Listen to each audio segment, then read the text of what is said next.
आणि म्हणून प्रत्येक महाराजांनी 2 मिनिट कीर्तनाच्या शेवटी महाराष्ट्रभर हे घ्यायचे आहे.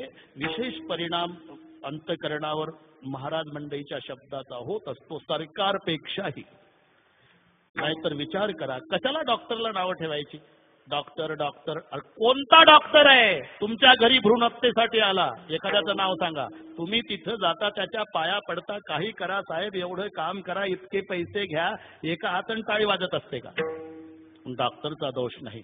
मग जी माऊली 23 वर्षाची तिच्या पोटात कन्या आहे, ती त्यासाठी निघाली, तिनं तर विचार करावा दवाखान्याकडे पावलं टाकताना की पांडुरंगा, मी 23 वर्षापूर्वी माझ्या आईच्या पोटात होती, तेव्हा माझ्या निर्दयी बापानं जर हा निर्णय घेतला असता आणि मला पोटात मारलं असतं तर मी जगात आली असती का? असं प्रत्येक माऊलीनं विचार करायचा. तसं पुरुषानं सुद्धा घेऊन जाताना, मी सुद्धा एका आईच्या पोटात होतो आणि ती माझी आई माझ्या आजीच्या पोटात होती आणि माझा आजोबा निर्दयी झाला असताना माझ्या आईला आजीच्या पोटात मारलं असतं तर मी जगात आलो नसतो. आणि म्हणून तुम्ही एक लक्षात ठेवा, ज्या मुलाला श्रेष्ठत्व देता आणि मुलीला डावलता, खरं प्रेम कोणाचं? संशोधन करा. मुलाचं का मुलीचं? मुलाचं प्रेम बापावर आहे पण स्वार्थ आहे. त्याला विचारा, 5-10 वर्ष त्रास आहे महाराज, एकदा म्हातारा मेलं का तिजोरी आपलीच आहे, असा स्वार्थापोटी प्रेम मुलाचं आहे. मुलीला विचारा, 20-22 साल तक जिस घर को मैं मेरा मेरा कर रही महाराज, मुझे मालूम है सब छोड़ के जाना पड़ेगा, तो भी प्यार करती है. निस्वार्थी प्रेम कन्येचं आहे. आणि सर्व सहन करेल मुलगी जीवनात, बापाचा अपमान सहन करीत नाही. सासरला गेल्यावर तिच्या बापाचा कोणी अपमान करू द्या, त्यावेळेला उभी राहते आणि सासू सासऱ्यावर लाल डोळे करून, बरं का सासूबाई, सांगून ठेवते तुम्हाला, एक दिवस सगळ्या परिवार रॉकेल वतून पेटवा मला, पण खबरदार माझ्या बापाचं नाव कधी घेतलं तर नाही सहन होत.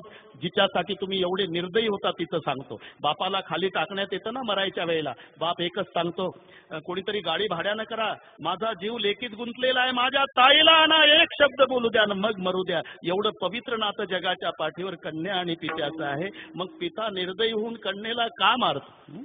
बोर्ड लागलेले आहे, पंढरपुरातही वाचले. तुम्हाला 4 गोष्टी आवडतात, मैत्रीण आवडते, आई आवडते, बहीण आवडते, पत्नी आवडते, अरे मग कन्या का नाही आवडत? ही जन्मालाच आली नाही तर पुढचे 4 नाते तयार होईल का? बापाची इज्जत सांभाळण्याचं फार मोठं काम जीवनभर कन्येचं आहे. तिच्या रक्तात उतरलेला गुण आहे, तिला कोणी शाळेत शिकवत नाही. हे 7 वर्षाची फाटका परकर घातलेली, पाहुणे येऊ द्या, तिची आई म्हणते चहाला दूध नाही, तुझे पप्पा घरी नाही.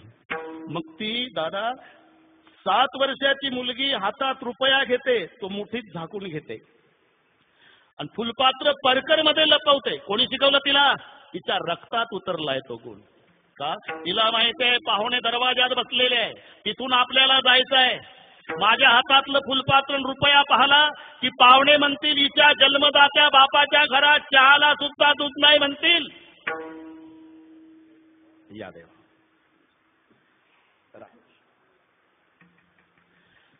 चहाला दूध नाही म्हणतील, माझ्या बापाची इज्जत जाईल. एवढी काळजी 7 वर्षाच्या मुलीला. तिकडनं दूध आणते ना तरी फुलपात्र रपवून आणते, लपवून, दिसू देत नाही पाहुण्याला. मुलगा नाही तसा. पाहुणे येऊ द्या, आईनं सांगू द्या दूध आण रे, पैसे द्या आई, पाहुण्याला ऐकू जाईल असं जाहिरात करता आधी. मग एका हाती फुलपात्र आणि एका हाती रुपया. मुकाट्यानं जातं का? जिथं पाहुणे बसलेले असतात तिथे फुलपात्रा रुपया ठोकत ठोकत जातात. हे पहा म्हणता, आमच्या बापाच्या घरात चहाला सुद्धा दूध नाही, जाहीर 7-12. आणि जी जन्मभर तुमच्या इज्जतीसाठी एवढी झुरते, म्हणून तुम्ही त्यातले नाही, तुम्ही निर्दोष आहात. पण शेजारचं कोणी करत असेल तर त्याच्या पाया पडा, त्याला सांगा ही कन्या जन्माला येऊ दे आणि आल्यावर माझ्या ताब्यात दे, मी जन्मभर तिचा सांभाळ करील. असं प्रत्येक कीर्तनकार महाराज मंडळींनी दररोज 2 मिनिट जर यासाठी घेतले, नक्की चांगला परिणाम झाल्याशिवाय राहणार नाही. तेव्हा